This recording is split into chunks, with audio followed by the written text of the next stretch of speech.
जय निरंकार जी। सत्संग जी, आज हम विचार करेंगे कि हर श्वास में ही परमात्मा है। सत्संग जी, परमात्मा हर श्वास में नहीं बल्कि श्वास ही परमात्मा है। परमात्मा हर श्वास में है, यह जब तक हमें एहसास नहीं होगा तब तक परमात्मा की उपस्थिति नहीं है। सत्संग जी, कोई भी वस्तु हो वो हमारे पास क्यों ना रखी हो, जब तक उसका हमें एहसास नहीं होता है तब तक उस वस्तु का हम कोई लाभ उठा नहीं सकते हैं। जैसे सत्संग जी, हमारे पास बहुत ढेर सारा खजाना हो, रुपए पैसे हों, लेकिन हमें उसकी जानकारी नहीं है तो सत्संग जी, हम अपने को कमज़ोर ही मानेंगे, अपने को गरीब ही मानेंगे। लेकिन जिस दिन हमें पता चल जाए और हम देख लें तो सत्संग जी, हम उस खजाने के मालिक बन जाते हैं। इसी तरह से सत्संग जी, सदगुरु जो ने हमें जो ये परमात्मा की लखता कराया, सुमिरन दिया, इस सुमिरन के द्वारा हम परमात्मा का हर पल एहसास करें। सुमिरन केवल शब्द मात्र ना हो, रटन मात्र ना हो। सत्संग जी, ये एहसास का जो है शब्द नहीं है, एहसास का भावना है। सत्संग जी, जब तक हमारे जीवन में ये सुमिरन रच बस नहीं जाता है तब तक शब्द से कोई फ़ायदा मिलने वाला नहीं है। सत्संग जी, कबीरदास जी ने कहा है कि सुमिरन की सुधियों रहे, ज्यों गागर पनिहार, हाले डोले सूरत में कहें कबीर विचार। सत्संग जी, जिस तरह से प्राचीन काल में महिलाएं दूर दराज नदियों से, तालाबों से पानी लेने जाती थीं और एक घड़े नहीं 2-4 घड़े लेकर जाती थीं। पानी को भर करके वो एक के ऊपर एक घड़ा रखकर जब लौटती थी, रास्ते में पगडंडी रास्ते साथ में 8-10 सहेलियाँ आपस में बातें करती हुई, अटखेलियाँ करती हुई आती थीं, लेकिन उनके घड़े का एक बूंद भी पानी छलकता नहीं था, क्योंकि उनका ध्यान जो है उस घड़े पर होता था। कहीं हमारा पैर इधर उधर ना हो, कहीं हमारी शरीर इधर उधर ना हो कि हमारा घड़ा गिर जाए, हमारे घड़े से पानी छलक जाए। उनका ये अभ्यास होता था।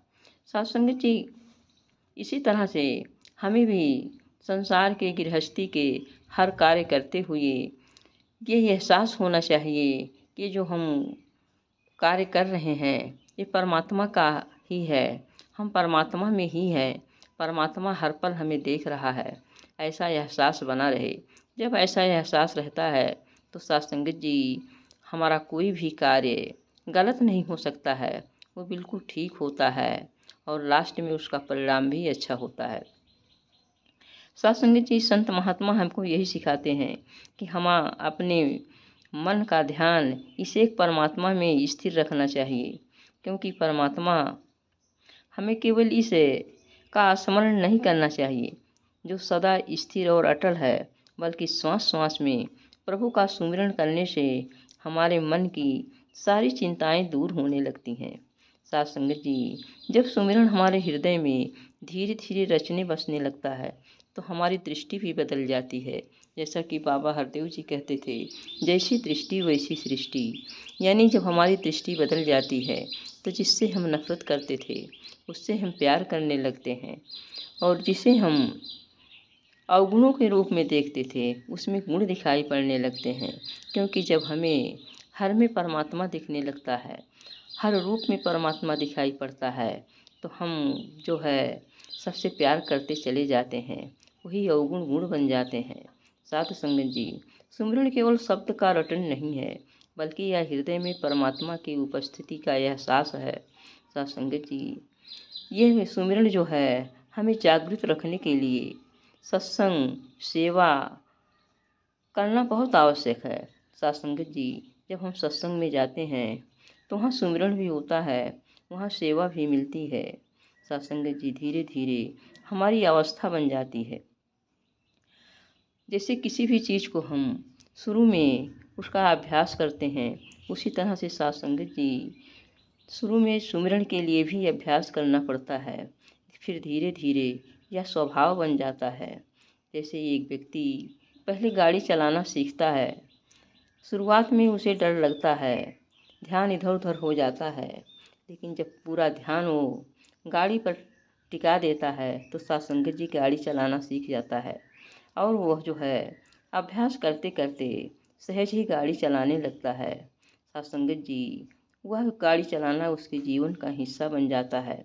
जब ऐसी ही अवस्था हमारी होती है, हर सांस में परमात्मा हमारे बना रहता है, तब यह सुमिरन की ऊंची अवस्था होती है साथ संगत जी। और यह अवस्था जो है गुरु की कृपा से प्राप्त होती है। तो आइए साथ संगत जी सतगुरु माँ से अरदास करें कि हे सतगुरु माँ, तू करन करावन हार हो, कृपा करिए हमारी ऐसी अवस्था बन जाए कि तू हर पल हर क्षण हमारे श्वासों में बस जाओ, हमारा यह सांस बना रहे और जो है हम हर में तेरा ही रूप देख पाएँ। धन निरंकार जी।